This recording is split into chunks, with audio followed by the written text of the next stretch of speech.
ಎಲ್ರಿಗೂ ನಮಸ್ಕಾರ. ಆರ್ ಅಡುಗೆ ಮನೆಗೆ ಸ್ವಾಗತ. ಇವತ್ತೊಂದು ನಮ್ಮ ಯಜಮಾನರು ಹೀರೆಕಾಯಿ ಒಂದು ರೆಸಿಪಿ ಮಾಡ್ತಾ ಇದ್ದಾರೆ. ಹೇಗೆ ಮಾಡ್ತಾರೆ ಅಂತ ನೋಡೋಣ ಬನ್ನಿ.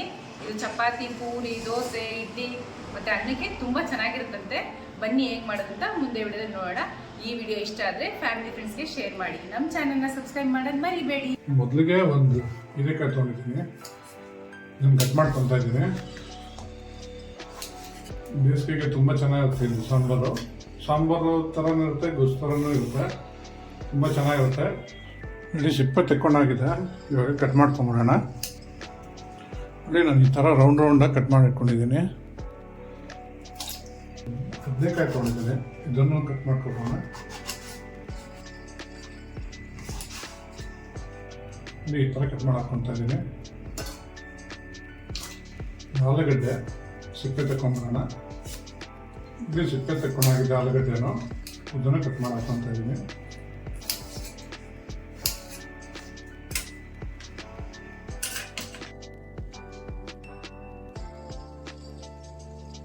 ನೋಡಿ ತರಕಾರಿ ಎಲ್ಲ ಕಟ್ ಮಾಡಿ ಇಟ್ಕೊಂಡಾಗಿದೆ. ಬನ್ನಿ ಇವಾಗ ಒಂದು ಒಗ್ಗರಣೆ ಮಾಡ್ಕೊಂಬಿಡೋಣ.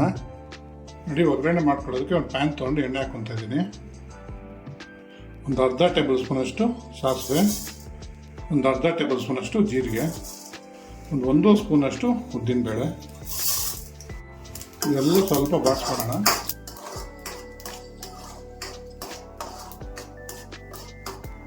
ನೋಡಿ ಒಗ್ಗರಣೆ ಸ್ವಲ್ಪ ಬಾಡ್ತಾ ಇದ್ದಂಗೆ ಹಿಂಗೆ ಹಾಕ್ಕೊತಾ ಇದ್ದೀನಿ, ಅರ್ಧ ಟೇಬಲ್ ಸ್ಪೂನಷ್ಟು. ಇಲ್ಲಿ ನಾವು ಮಾಡ್ತಾರೋ ರೆಸಿಪಿಗೆ ಇದೇನೇ ನಿಮಗೆ ಒಳ್ಳೆ ಟೇಸ್ಟ್ ಕೊಡೋದು. ಈರುಳ್ಳಿ ಸಾಂಬಾರು ಒಂದು 10-12 ಹಾಕ್ಕೊತಾ ಇದ್ದೀನಿ. ಸ್ವಲ್ಪ ಒಗ್ಗರಣೆಲ್ಲ ಬಾಡಿಸ್ಕೊಬೇಕು. ಇದಕ್ಕೆ ಇವಾಗ ಸ್ವಲ್ಪ ಕರಿಬೇವು ಹಾಕ್ಕೊತಾ ಇದ್ದೀನಿ. ಒಂದು 5-6 ಎಸಳು ಬೆಳ್ಳುಳ್ಳಿ, ಖಾರಕ್ಕೆ ಒಂದು 3 ಮೆಣಸಿನ್ಕಾಯಿ ಹಾಕ್ಕೊತಾ ಇದ್ದೀನಿ. ನೀವು ಖಾರ ಜಾಸ್ತಿ ಇಷ್ಟಪಡ್ತೀರ ಅಂದರೆ ನೀವು ಸ್ವಲ್ಪ ನೋಡ್ಕೊಂಡು ಜಾಸ್ತಿ ಹಾಕ್ಕೊಬೋದು. ಇದೆಲ್ಲ ಬಾಡಬೇಕು, ಸ್ವಲ್ಪ ಬಾಡ್ಸ್ಕೊಂಬೋಣ.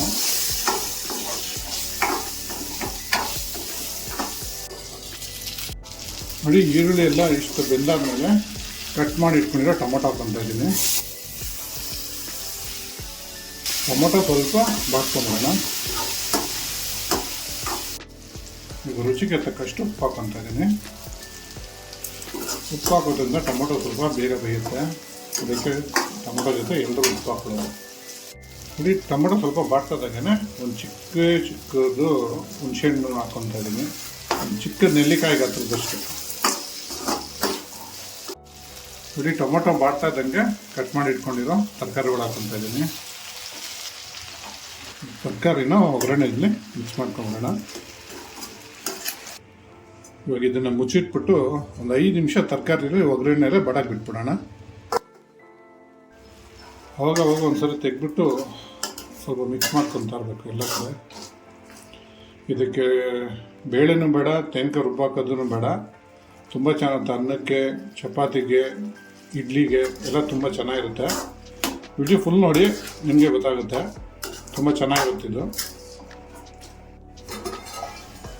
ನೋಡಿ ತರಕಾರಿ ಸ್ವಲ್ಪ ಒಗ್ಗರಣೆಲ್ಲೇ ಚೆನ್ನಾಗಿ ಬಾಡಿದೆ. ಇದಕ್ಕೆ ಒಂದು 1/4 ಟೇಬಲ್ ಸ್ಪೂನಷ್ಟು ಅರಿಶಿನ ಹಾಕ್ಕೊತಾ ಇದ್ದೀನಿ.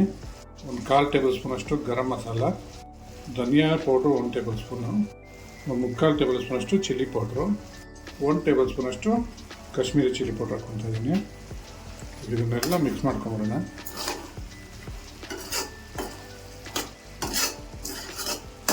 ಈ ಮಸಾಲ ಹಾಕಿದ್ಮೇಲೆ ಒಂದು 2 ನಿಮಿಷ ತರಕಾರಿಗಳನ್ನೆಲ್ಲ ಅದ್ರ ಜೊತೆ ಬಾಡಿಸ್ಕೊಂಡಿದ್ದೀನಿ. ಇದಕ್ಕೆ ಸ್ವಲ್ಪ ನೀರು ಹಾಕ್ಕೊಡೋಣ. ಜಾಸ್ತಿ ನೀರು ಹಾಕ್ಕೊಂಬಾರ್ದು, ಇದು ಸ್ವಲ್ಪ ನೀರು ಹಾಕ್ಕೊಬೇಕಷ್ಟೇ. ಇದು ಗೊಜ್ಜು ಥರ ಆಗಬೇಕು, ಆ ಥರ ಮಾಡ್ಕೋಬೇಕು ನೀವು. ಸಾರು ಥರ ತುಂಬ ನೀರು ಹಾಕ್ಬಾರ್ದು. ಇವಾಗ ಇದನ್ನು ಬೇಗ ಬಿಟ್ಬಿಡೋಣ ನೀರಲ್ಲೇ. ಒಂದು 5-6 ನಿಮಿಷ ತೊಗೊಳುತ್ತೆ ಅಷ್ಟೇ ಬೇಯಕ್ಕೆ. ಆಲ್ರೆಡಿ ಒಗ್ಗರಣೆ ಎಲ್ಲ ಬಾಡಿಸ್ಕೊಂಡಿದ್ದೀವಲ್ಲ, ಬೇಗ ಬೆಂದೋಗುತ್ತೆ ನೀರಲ್ಲಿ. ಇವಾಗ ಬೇಗ ಬಿಟ್ಬಿಡೋಣ ಇದನ್ನು. ನೋಡಿ ತರಕಾರಿ ಎಲ್ಲ ಚೆನ್ನಾಗಿ ಬೆಂದಿದೆ.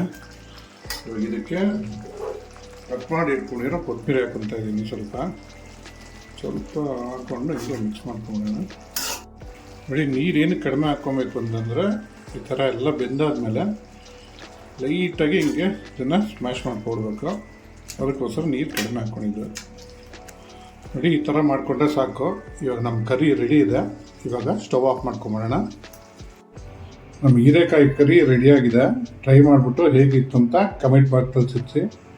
Thanks for watching our video. ನೋಡಿ, ಅನ್ನದ ಜೊತೆ ತಿನ್ನೋದಕ್ಕೆ ಸೂಪರಾಗಿರುತ್ತಿದೆ.